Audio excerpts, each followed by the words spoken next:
So I want you now to take a step back. Look at your teams as if you're putting together a puzzle. Where do all the pieces really need to go? How should you configure them? How can you find complementary strength sets that cover a broader scope of work items? Categorize the type of work coming into the team and try to align it to the strengths accordingly. So that's really how you go about configuring your teams. And I've seen this a lot of different ways, whether it's creating full stack teams, whether it's creating bimodal operating models.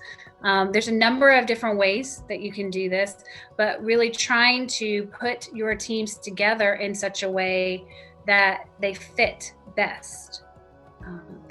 And then what's blocking your teams? Help them navigate through it, or just remove it for them, right? Get in front and figure out how to do the blocking and tackling needed to help move the blocker. Who are your resistors?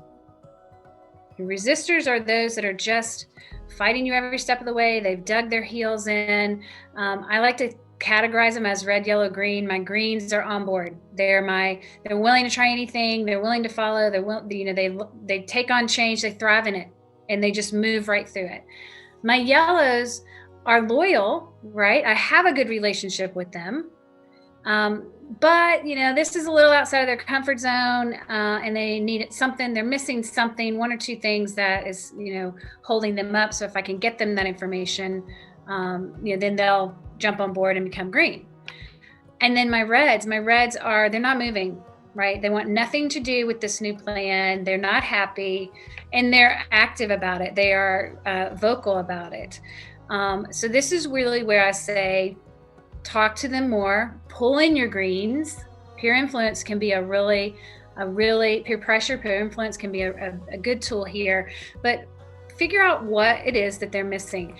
A lot of times I would find that they think I'm holding information from them, right? They think as leaders, we know it all, and we've just chosen not to tell them something.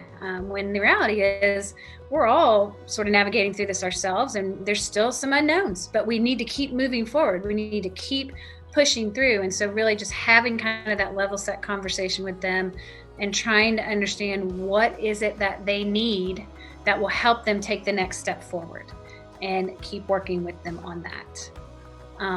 Promote where you can.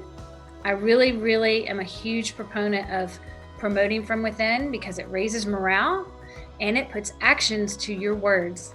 And I think actions speak much louder than just words. And then reward your team. So reinforce the behaviors that you want to see. Catch them doing it right? Find an opportunity to reward the team for doing something that you need them to do through growth or even through performance, so that the rest of the team sees that and they're encouraged to do it more.